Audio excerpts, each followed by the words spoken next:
हाय दोस्तों, स्वागत है हमारे चैनल पर। आज हम बात करने जा रहे हैं बॉलीवुड की उस रानी की जिसका नाम सुनते ही आंखों के सामने आती है एक खूबसूरत साड़ी में लिपटी हुई एक रहस्यमयी हसीना।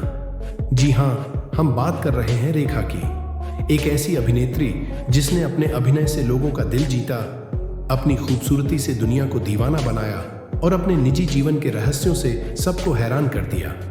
तो तैयार हो जाइए, क्योंकि अगले 15 मिनट में हम आपको ले चलेंगे रेखा की जिंदगी के उस सफर पर जो हंसी, आंसुओं और कामयाबी से भरा हुआ है।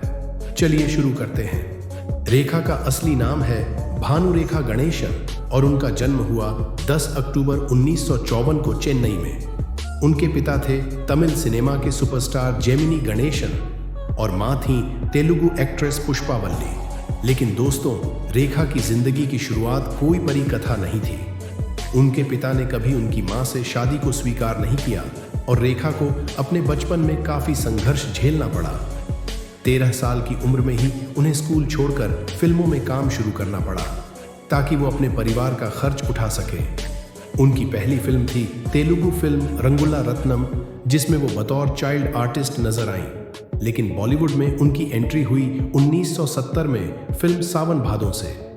उस वक्त वो हिंदी नहीं बोल पाती थीं और उनकी सांवली रंगत की वजह से उन्हें काफी आलोचना भी झेलनी पड़ी, मगर रेखा ने हार नहीं मानी। 70 के दशक में रेखा को लोग उनकी एक्टिंग से ज्यादा उनके लुक्स की वजह से ताने मारते थे, लेकिन रेखा ने इसे चुनौती की तरह लिया। उन्होंने योगा शुरू किया, अपनी डाइट बदली, हिंदी सीखी और अपने डांस स्किल्स को परफेक्ट किया। और फिर आया वो पल जब बॉलीवुड ने देखा रेखा का एक नया अवतार। फिल्म घर 1978 में उनकी एक्टिंग ने सबको चौंका दिया। इसमें उन्होंने एक रेप सर्वाइवर का किरदार निभाया जो अपनी जिंदगी को फिर से संवारने की कोशिश करती है। इस फिल्म ने उन्हें पहली बार एक सीरियस एक्ट्रेस के तौर पर पहचान दिलाई। इसके बाद मुकद्दर का सिकंदर में उनकी कोठे वाली जोहराबाई ने अमिताभ बच्चन के साथ मिलकर स्क्रीन पर आग लगा दी। गाना सलाम-ए-इश्क आज भी लोगों की जुबान पर है। दोस्तों, ये वो दौर था जब रेखा ने साबित कर दिया कि वो सिर्फ एक चेहरा नहीं बल्कि एक टैलेंट की खान है। 1980 का दशक रेखा का गोल्डन एरा था। 1980 में आई फिल्म खूबसूरत में उन्होंने एक चुलबुली लड़की का रोल प्ले किया और पहली बार Filmfare best actress award जीता। लेकिन असली कमाल हुआ 1981 में जब उमराव जान रिलीज हुई। इस फिल्म में रेखा ने एक तवायफ का किरदार निभाया जिसकी जिंदगी प्यार और दर्द से भरी थी।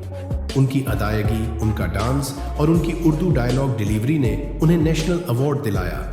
गाना दिल चीज क्या है आज भी उनकी कला का सबूत है। फिर 1988 में खून भरी मांग ने उन्हें एक नई पहचान दी। इसमें वो एक ऐसी औरत बनी जो अपने पति के धोखे के बाद बदला लेती है।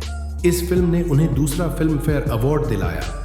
रेखा अब सिर्फ एक स्टार नहीं बल्कि बॉलीवुड की लीजेंड बन चुकी थी। रेखा की प्रोफेशनल लाइफ जितनी शानदार थी, उनकी पर्सनल लाइफ उतनी ही रहस्यमयी रही। 70 और 80 के दशक में उनकी और अमिताभ बच्चन की जोड़ी ने स्क्रीन पर धमाल मचाया।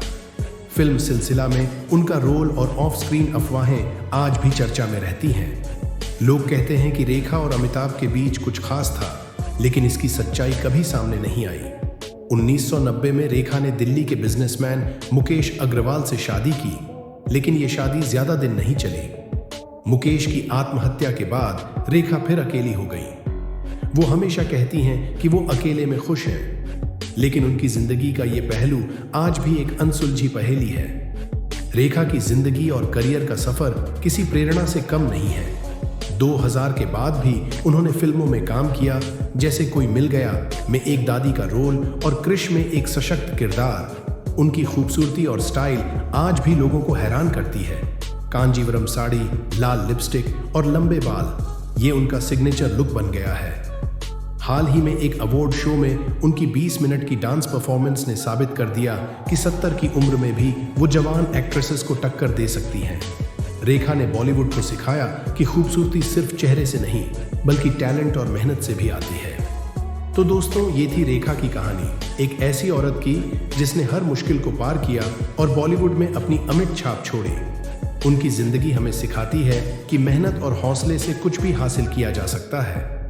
आपको रेखा की कौन सी फिल्म सबसे ज्यादा पसंद है? नीचे कमेंट में ज़रूर बताएं।